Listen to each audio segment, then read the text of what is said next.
Hello, my friends. Today I want to tell you the amazing story of Albert Einstein, one of the smartest people who ever lived. This is not just a science lesson.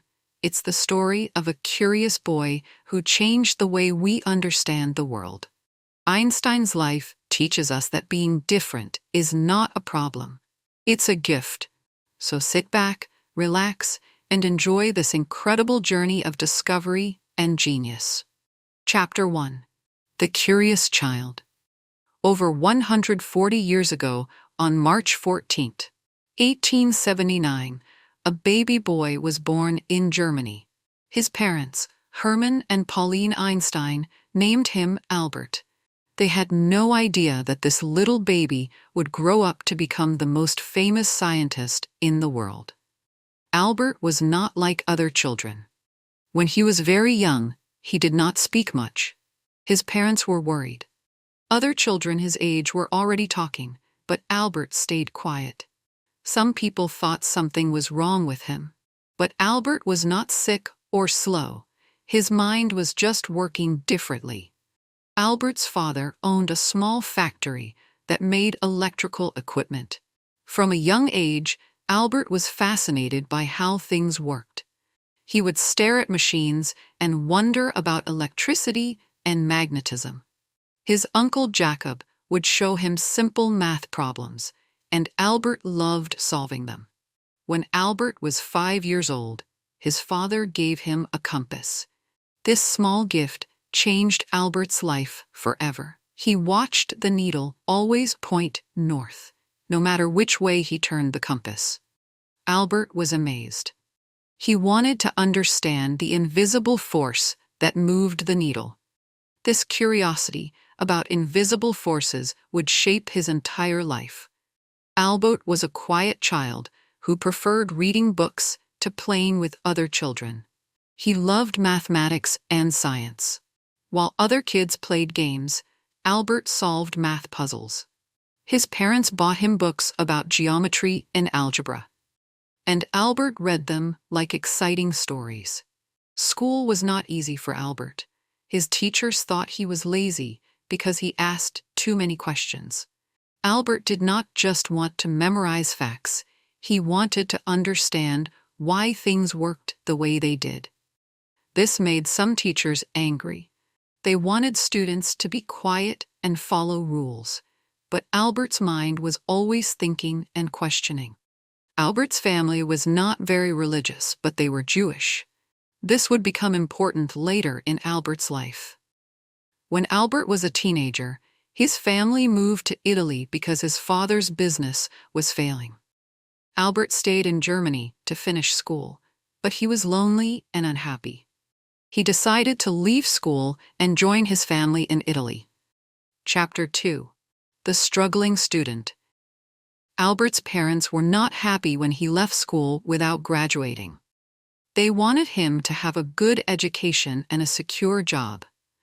Albert promised them he would continue his studies. He decided to apply to a famous technology school in Switzerland called the Swiss Federal Polytechnic. But Albert had a problem. He was only 16 years old, and most students were 18 when they entered the school. Albert took the entrance exam anyway.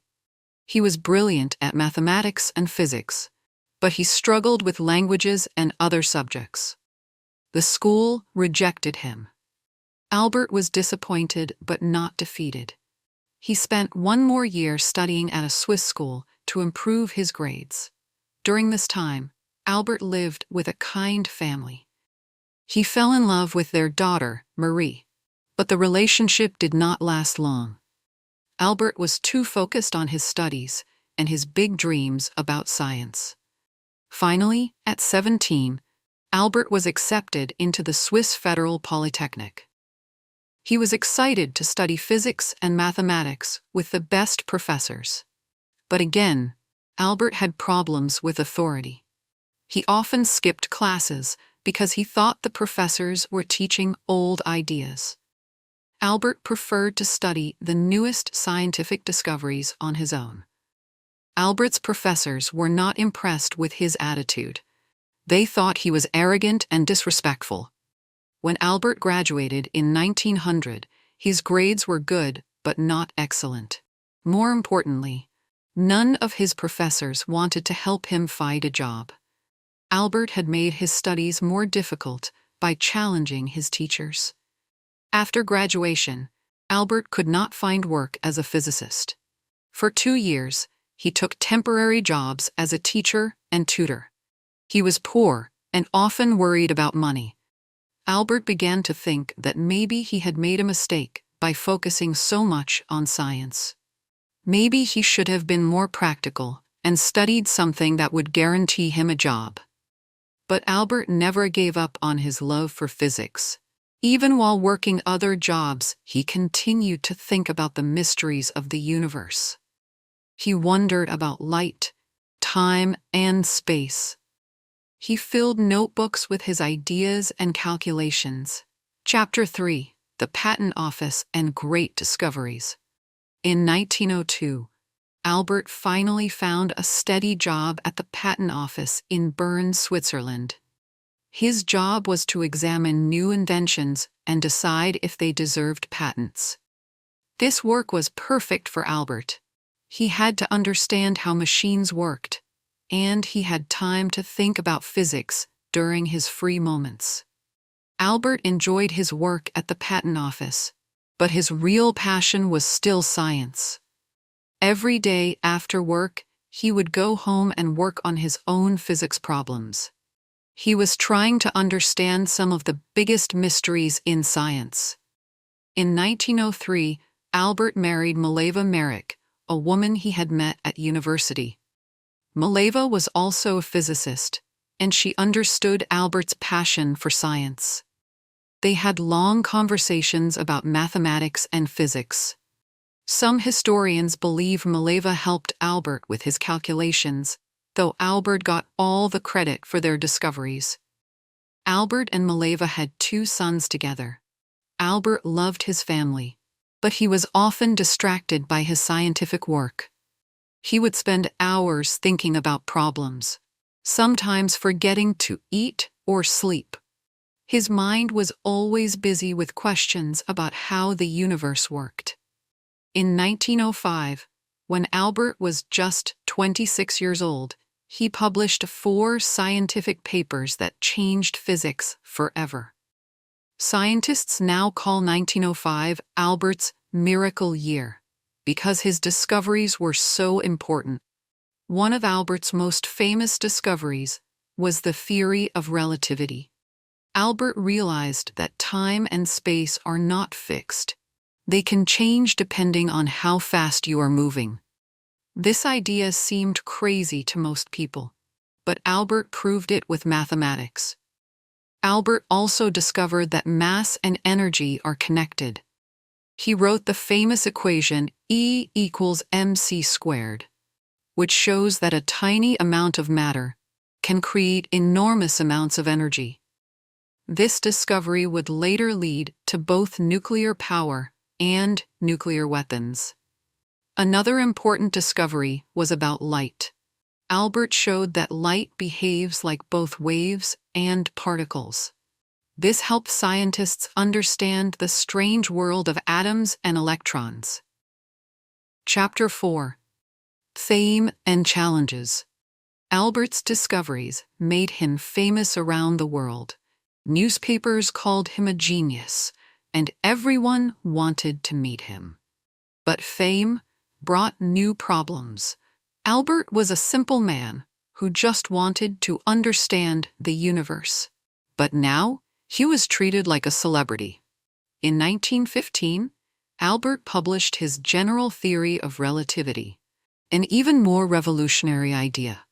He explained that gravity is not a force pulling objects together, but a bending of space and time caused by mass. This theory predicted that light would bend when it passed near the sun.